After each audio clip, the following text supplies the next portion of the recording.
As I talk with PeopleSoft customers lately, I've been impressed with the long list of investments being made in People Tools upgrades, Kibana analytics, adopting features, and rolling out new products.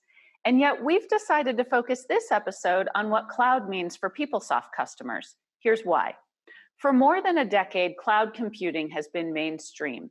It's driven a sea change in the way we think about and run enterprise systems. In fact, it's the reason we got rid of application upgrades, introduced selective adoption, and moved to continuous delivery for PeopleSoft. Cloud has driven the technology advancements that make it possible to deploy a PeopleSoft environment in minutes or upgrade to the new version of PeopleTools, all with just the push of a button. So cloud has been an important topic in the context of PeopleSoft for a long time now. And then the pandemic hit.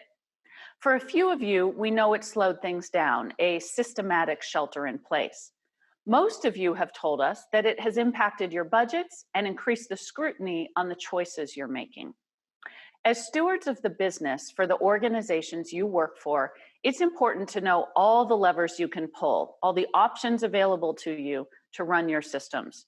Not just the new features in the latest image, but also the broader landscape of capabilities you can tap into. For example, how can cloud infrastructure reduce your operating costs, and by how much? What are the advantages of running a cloud application, and how is it different from what you do today? These have been important questions we've been talking about for a while, and now they're even more so. With PeopleSoft, we view the topic of cloud in three categories. The first is cloud infrastructure, running your existing PeopleSoft applications on scalable cloud capacity. Many customers are doing this today and seeing significant benefits in operating costs, security, environment stability, and performance. The second cloud category involves extending the value of PeopleSoft by integrating with cloud solutions, like Oracle Digital Assistant for chatbots, or integrating to solutions like Oracle's Asset Monitoring Cloud or licensing and permitting applications for local governments. The third option when it comes to cloud is to explore Oracle Cloud applications. This involves a transition from PeopleSoft to Oracle Cloud HCM, ERP, supply chain, or any of the available Oracle Cloud apps. Across those three options, infrastructure, integrate and extend, or transition to cloud apps, there's a lot to sift through and evaluate. We know it can be overwhelming, and while there are lots of resources and people at Oracle that focus on cloud offerings, they don't know you and your systems the way we do. We have the benefit of knowing the context you're coming from, understanding the questions you ask because we all speak the common language of PeopleSoft. So this episode is focused on the cloud options you have, what kind of value they offer and where, and how you can explore them. In the interest of time, we're going to focus on two, cloud infrastructure and cloud applications. First, we'll talk with Paco about PeopleSoft and cloud at a high level. Then we'll sit down with Dave Bain and Craig Mikas to talk about running PeopleSoft on Oracle Cloud Infrastructure. Next, we'll talk with Chris Leone about Oracle Cloud Applications. We'll hear from Robin Valitem on some new webinars and resources available for you. And we've curated a very special top 5 tips. Members of our partner community will share their recommendations for how to evaluate your cloud options. We've got a packed show for you. Let's dive in. Paco, thanks for joining us to kick off the episode. Of course, I'm glad to be here. So in this particular PeopleSoft Now episode, we're really zeroing in on talking about options for PeopleSoft customers as it relates to the cloud. And the very fact that we're doing that can sometimes make PeopleSoft customers a little bit nervous.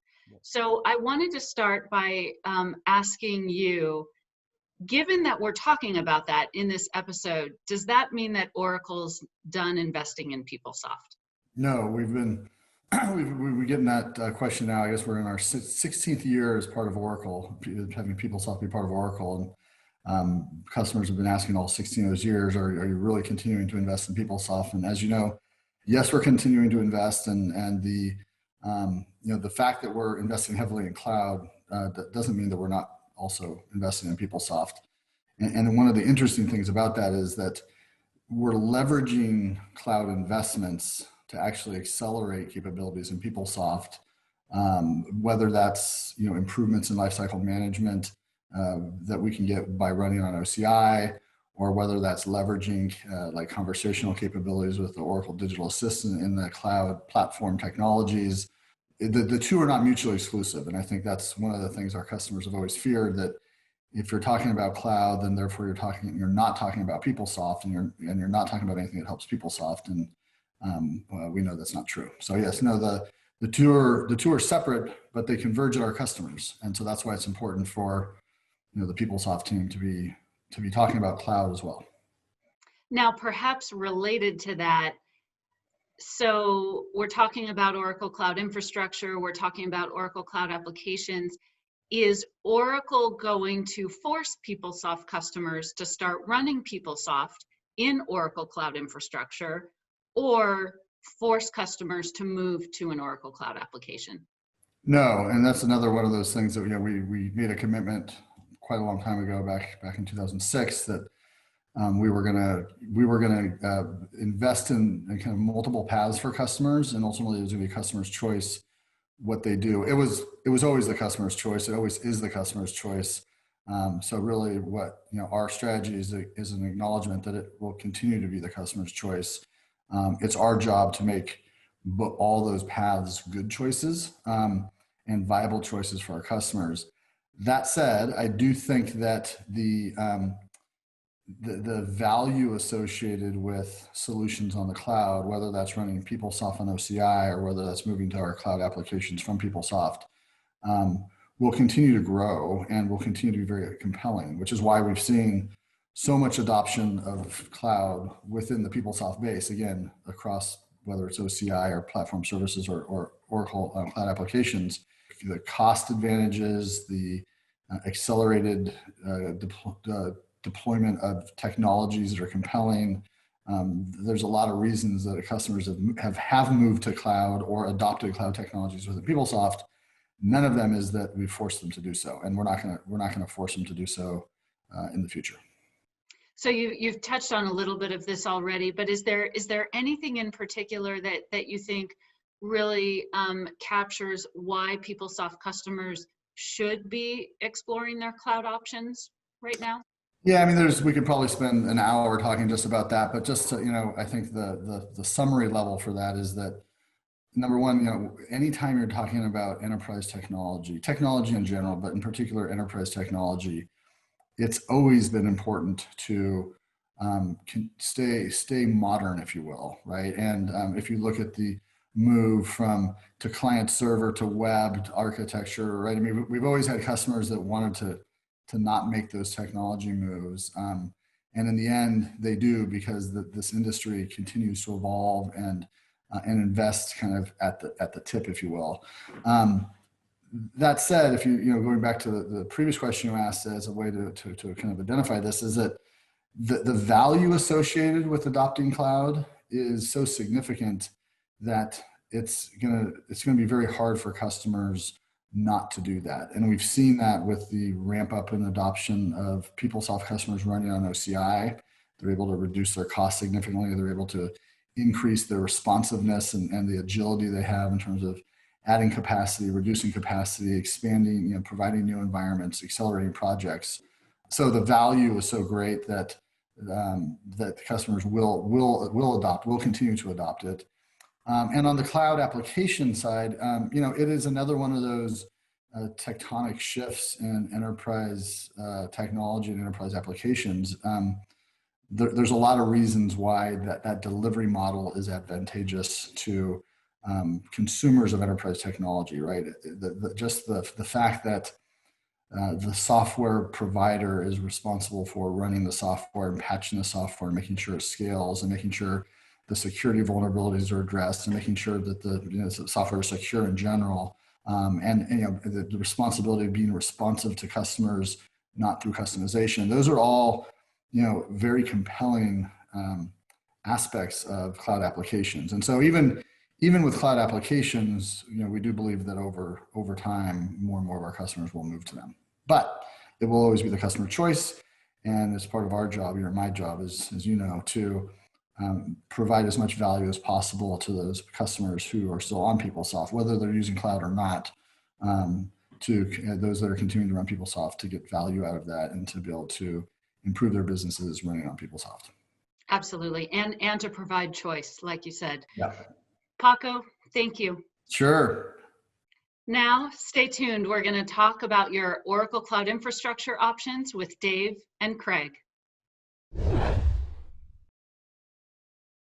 For our first cloud discussion, I'm pleased to be joined by Dave Bain, who runs the People Tools and Technology Product Strategy team, and Craig Mikas, who runs a brand new sales team on the tech sales side that's focused specifically on PeopleSoft customers and helping them adopt Oracle Cloud Infrastructure. Craig, Dave, thanks for joining me. Thanks a lot, Rebekah. Thanks, Rebekah. Appreciate you being on the call. Great to have you here. Craig, let me start with you. Can you introduce yourself and your team? As you said, my name is Craig Mikas. I'm part of a newly created team called the Packaged Apps Cloud Engineering Team, or PACE for short. The goal of the team is to help customers move their PeopleSoft applications to the cloud.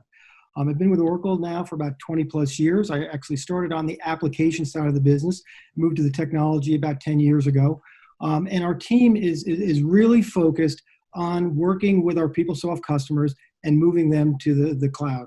And so we bring the specialization. And if you look at the team, we're made up of cloud architects and cloud engineers. And if you add up the years with PeopleSoft experience, we have about 100 years working with PeopleSoft. So again, we bring specialization experience to our PeopleSoft customers and our ability to move them to the cloud and go live. That's fantastic. That combination of applications experience and tech experience and the deep history with PeopleSoft is really invaluable. Why should PeopleSoft customers look at running PeopleSoft in Oracle Cloud Infrastructure? Yeah, that's an important question, right? And I'm going to answer from two perspectives. First, why do anything, right? The move to the cloud is inevitable. Over the next 5 years, every company is going to be moving to or executing on a cloud strategy. It's just too compelling when it comes to cost, speed to market, speed to deployment, operational efficiencies. So without a doubt, everybody's going to be shifting or moving to the cloud. So the question is, do I move to a SaaS environment, or do I move and lift and shift? And what we're finding is, although we've got a lot of customers moving to SaaS, we've got a ton of customers who are actually looking to lift and shift their applications. And why is that? They've got customizations. They've got the SaaS applications don't meet their business needs. They're happy with PeopleSoft, right? And they've built up skills, in PeopleSoft. So the key is, how do we then move them to our cloud? And more importantly, why, the Oracle Cloud? Right? And first thing, let me just say that there are a lot of great clouds out there. I mean, obviously, AWS is a market leader, and Azure and Google. But when you think of Oracle, or at least Oracle's sweet spot is running our enterprise applications and databases better than anybody. So that makes sense.